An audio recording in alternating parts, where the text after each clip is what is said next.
Stamattina mi sono alzato, oh bella ciao bella. اي حاجه لازم يبقى فيها خطه، والخطه بتبقى مبنيه على مجموعه تفاصيل كتيره. انا محمد عصام، دكتور دايت.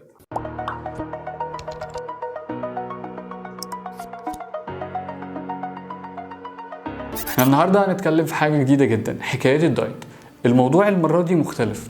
المره دي جايين نقول ان الدايت مش معادله صفريه، في ناس بتنجح وفي ناس ما بتنجحش. احنا بقى عاوزين نعرف بالظبط الموضوع بيبقى شكله عامل ازاي لو بصيتوا عليه من وجهه نظري انا من جوه. هنحكي عن ناس ومين نجح ومين ما نجحش، ومش هنقول اسمائهم يعني عشان ايه، مش عاوزين نفضح حد.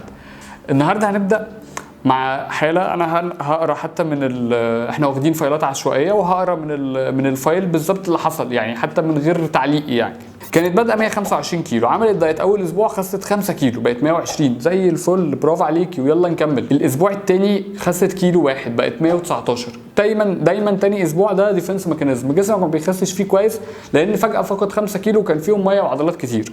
بعد كده نزلت 117، راحت الاسبوع اللي بعديه ثبتت 117، ده كان اليوم الثاني من البيريود، فقلنا ان البيريود هي اللي مثبته الوزن، ولو عملنا دايت وركزنا قوي الاسبوع الجاي هتخس كويس.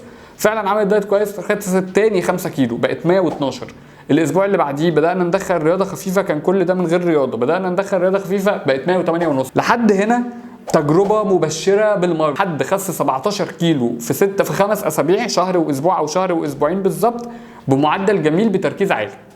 ثم حدثت اول تيرنينج بوينت في الحكايه، جه شم النسيم، فراحت ما كانتش جت في الميعاد العاده وحصل شم النسيم، فهي كلت فسيخ في شم النسيم، وزنها زاد جدا من الميه.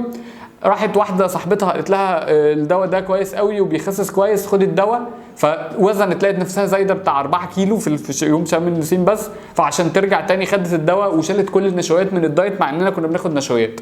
جت هي بعد شم النسيم كانت 111 لما وزنت لوحدها، جت 108 تاني. احنا بدأنا 108، بس هنا في حاجة حصلت مختلفة، هي مشيت في طريق تاني خالص غير اللي احنا راسمينه. خدت دواء ما كناش المفروض ناخد دواء، شالت النشويات بدري وما كانش المفروض نشيل النشويات بدري. فاضطرينا الاسبوع الجديد بعد ال 108 اللي هي وصلت له ان انا قدامي حل من اتنين، يا اما اكمل بالدواء وعمالين ناخد دواء وانا شايف ان هتبقى تجربة غلط ومش هتنجح، يا اما نقول لها ايه، لا احنا محتاجين نصبر ومحتاجين حتى نعمل دايت جديد حتى لو مش هنخس كويس، بس الاسبوع ده لازم نعوض اللي انت عملتيه. فرجعنا للدايت، راحت جايه 107 800، خست 200 جرام بس. فبدات تاني تيرنينج بوينت، بدات تزهق، يلا معلش وهنكمل ونعمل وبتاع. راحت خاسه 800 جرام كمان بقت 107. لحد هنا احنا عمالين بنحاول. جه عيد ميلادها، عيد ميلادها جه في وسط اسبوع الفري، يعني هي خدت مثلا فري الاثنين وعيد ميلادها كان الجمعه، بعد كده طلعت من عيد ميلادها الامتحانات، خلصت الامتحانات كان في مصيف، جات لي 112 تاني. 112 ده كان اول تيرنينج بوينت، اللي هو بتاع لما فقدت تركيزها وخدت دواء وما كانش ده الخطه بتاعتنا، وراحت شايله النشويات، وكانت دي ما كانتش دي الخطه بتاعتنا. ده بالظبط اللي احيانا بيحصل ما بين تجربه مبشره جدا، حد مركز خالص وبيخس 17 كيلو في 5 اسابيع، يعني معناها ان بدايته عظيمه جدا ولو كمل بتركيزه كان هيكون كويس. كان عندنا طريق ان شم النسيم تعديه وهي ما تغلطش فيه، وبعد كده الفري يكون قليل، وبعد كده ما تكونش خدت دواء من نفسها. دي دايما نقط التحول. الفيديو ده كله كانت هي دي الهدف من الفيديو، التيرنينج بوينت. السلسله دي كلها جايين نقول ان الدايت ليه شكل وخطه، مش بالبلاله ستيت ديت اللي هو ايه، لا انا بقى اعمل بقى والله حد قال لي دواء يلا اخد دواء، حد قال لي مش عارف ايه وبتاع. حاولوا دايما تكونوا مركزين ان التيرنينج بوينت، نقط التحول بتاعتكم تكون ايجابيه وليست سلبيه.